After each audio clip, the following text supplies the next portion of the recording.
जय हिंद मेरे विद्यार्थियों, आज हम क्लास 12th मैथमेटिक्स की आपकी प्रश्नावली 1.2 का क्वेश्चन नंबर 3 थर्ड क्वेश्चन करने जा रहे हैं। ठीक है, देखिए इस क्वेश्चन में हमारे पास दिया क्या हुआ है, एफ एक्स बराबर ये महत्तम पूर्ण, जो इसके अंदर लिखा जाता है, ये बड़े क्वेश्चन जिसे दिख रहा है, इसको बोलते हैं महत्तम पूर्णांक फलन, that is greatest integer function. तो ये हमारे पास एक एफ एक्स जो फलन परिभाषित है वो x greatest integer function of x के रूप में परिभाषित है, इसको बोलते हैं महत्तम पूर्णांक फलन। ठीक है, आगे देखिए क्या बोल रहा है, जो हमारा फलन परिभाषित है एफ फंक्शन, वो आर से आर मतलब रियल नंबर से रियल नंबर, मतलब वास्तविक संख्या से वास्तविक संख्या में परिभाषित है। ठीक है, हमको इसे सिद्ध करना है, ये ना तो एकाएकी है और ना ही क्या है आच्छादक है। जहां ये greatest integer function of x है, जो महत्तम पूर्णांक फलन ऑफ एक्स है, वो क्या बोल रहा है कि एक्स से कम या तो उसके बराबर होता है। महत्तम पूर्णांक फलन जो होता है ना, जो इसके अंदर की जो वैल्यू होती है ना, जो भी वैल्यू रहेगी या तो उससे कम होगी या तो उसके बराबर होगी। यहाँ पे समझने के लिए हमने थोड़ा सा लिख लिया है। ठीक है, जैसे मान लीजिए एफ एक्स बराबर क्या लिखा हुआ है आपके पास, महत्तम पूर्णांक फलन ऑफ एक्स। ठीक है, ये लिखा हुआ है। तो जब इसके अंदर की वैल्यू जब 3.4 लिखेंगे ना, 3.4 मतलब इसके पहले वाली जो वैल्यू होती है ना, इसके जो पहले वाली वैल्यू होती है वही उसका क्या हो जाता है, मान हो जाता है। यहाँ पे देखिए लिखा हुआ है, या तो उससे कम वाली वैल्यू होगी, या तो अगर पूरा पूर्णांक है, दशमलव में नहीं है, तो वो पूरी बराबर हो जाएगी उसकी वैल्यू। ठीक है, तो अगर ये 3.4 लिखा तो इसके कम वाली वैल्यू कितनी है, 3, तो 3 हो जाएगा इसका मान। अगर 6.99 भी लिखा हुआ तो इसके कम वाली वैल्यू इसका मान होगा, तो इसके अंदर इसका पूरा मान कितना हो जाएगा, 6 हो जाएगा। ठीक है, अगर 6.001 है तो भी 6 होगा, 6.99 है तब भी 6 होगा, और ये कम से कम है तो फिर ये पहली वाली वैल्यू ही हो जाएगी, आपकी 6 ही हो जाएगी। ठीक है, तो बस ध्यान रखना, दशमलव की पहली वाली जो कम वाली वैल्यू होती है वही उसका मान हो जाता है।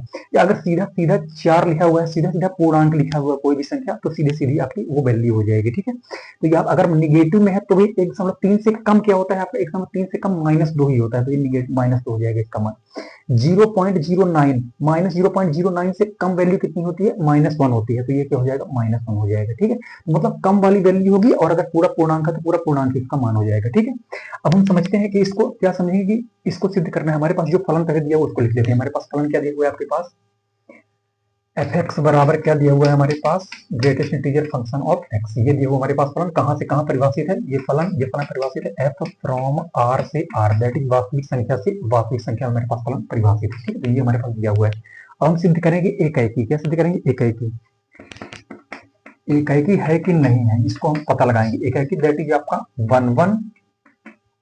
देखिए एकाएकी के लिए क्या होता है, हम क्या लेके चलते हैं, देखिए एकाएकी के लिए हमको जैसे ये वास्तविक संख्या है और ये क्या है आपकी वास्तविक संख्या है, मतलब हमारा जो फलन परिभाषित है रियल नंबर से रियल नंबर में, ये फलन हमारे पास एफ परिभाषित है। ठीक है, तो इधर वास्तविक संख्या मतलब कोई भी पूर्णांक भी हो सकता है और दशमलव वाली संख्या भी हो सकती है ना, परिमेय और अपरिमेय संख्या, रेशनल एंड इरेशनल नंबर दोनों हो सकते हैं। ठीक है, तो हमारे पास कोई भी हो सकता है, 1 हो सकता है, 2 हो सकता है, 1.2 हो सकता है, 1.3 हो सकता है, कुछ भी हो सकता है, 2.5 हो सकता है, 3/2 हो सकता है, कुछ भी हो सकती है वैल्यू।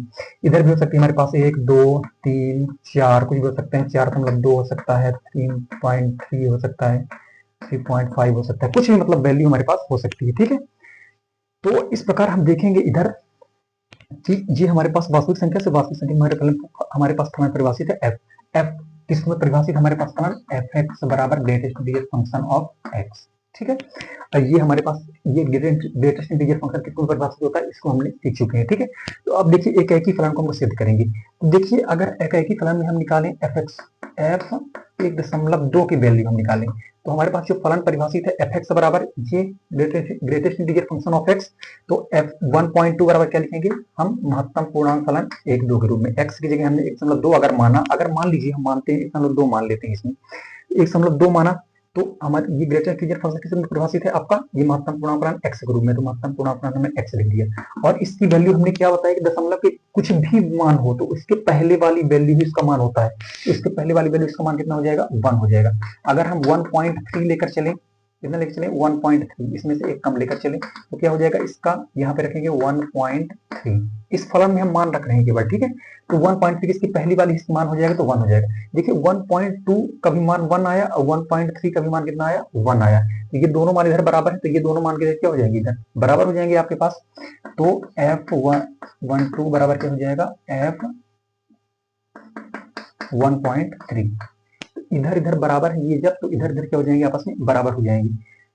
तो देखिए क्या एफ एक्स, ये एफ एक्स1 बराबर एफ एक्स2 के रूप का है, हमने पढ़ा था एकाएकी में क्या लेके चलना पड़ता था हमको, fx1 बराबर fx2 लेके चलते थे, अगर हमको x1 बराबर x2 मिल गया तो दिया गया फलन क्या हो जाता था, एक ही हो जाता था।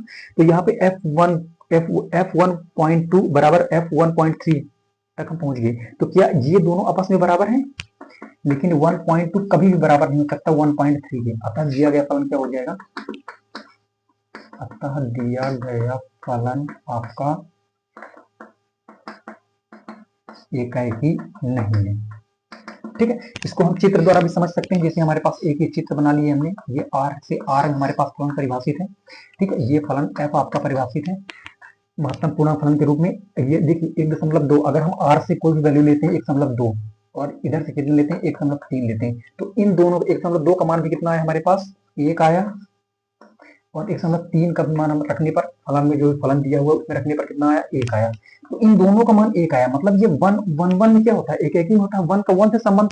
लेकिन यहाँ पे 1 का 1 इससे भी संबंध है और इसका इससे भी संबंध है, मतलब ये मेन ही 1 हो गया, 1 नहीं रह गया। ठीक है, इसलिए दिया गया फलन क्या हो जाएगा आपका एकाएकी नहीं होगा। तो इस चित्र द्वारा हम इसको समझा भी सकते हैं। ठीक है, तो ये आपका एकाएकी नहीं है। अब हम प्रूव करेंगे कि आच्छादक के लिए कि ये आच्छादक है या नहीं है। ठीक है, तो यहाँ पे हम प्रूव करते हैं इसको आच्छादक। ये सब समझने के लिए आपका, ठीक है, ये आपका पूरा समझने के लिए उद्देश्य था। ठीक है, अब हम आच्छादक के लिए सिद्ध करेंगे।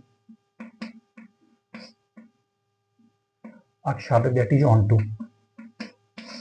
देखिए आच्छादक में, देखिए आच्छादक में क्या होता था, ये आपका पूरा प्रांत कहलाता था, ये आपका पूरा सह प्रांत कहलाता था। तो सह प्रांत के प्रत्येक अवयव का पूर्व प्रतिबिंब, इधर से जो इधर बनेगा पूर्व प्रतिबिंब क्या होना चाहिए, प्रांत में होना चाहिए। तो देखिए 1.2 का किससे संबंध हो जाएगा, 1 से ही संबंध हो जाएगा। 1.3 का किससे संबंध हो जाएगा, 1 से ही हो जाएगा। ठीक है, तो हम जो भी 2.5 किससे संबंध हो जाएगा, 2 से हो जाएगा। तो इधर जो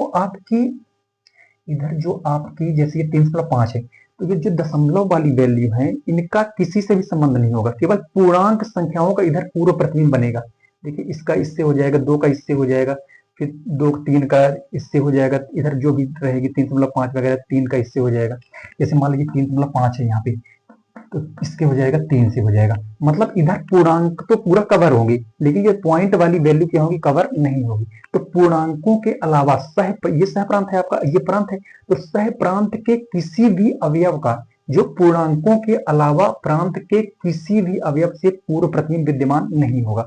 इसलिए क्या हो जाएगा, दिया गया फलन आच्छादक नहीं होगा। ठीक है, इसी चीज को हम लिख देते हैं, क्योंकि इसमें पूर्णांक तो सारी कवर हो जाएंगी, लेकिन जो पूर्णांक नहीं है, जो पॉइंट में वैल्यू है, वो कभी कवर नहीं होगी। क्योंकि हमारा ग्रेटेस्ट इंटीजर फंक्शन क्या बोलता है कि 3.4 का मान भी 3 होगा, 3.5 का भी मान 3 होगा, 3.6 का भी मान 3 होगा, लेकिन दशमलव वाली इधर कभी कवर नहीं हो सकती। तो हम यही चीज लिख देते हैं, सह प्रांत के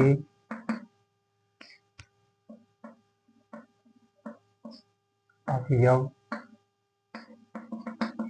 में से पूर्णांकों के अलावा,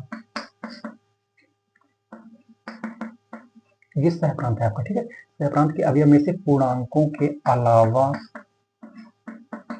किसी भी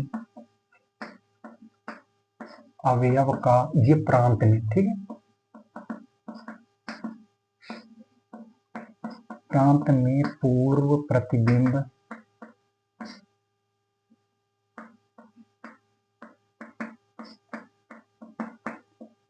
विद्यमान नहीं है। अतः जो फलन आपका f दिया है ये क्या हो जाएगा, आच्छादक नहीं है।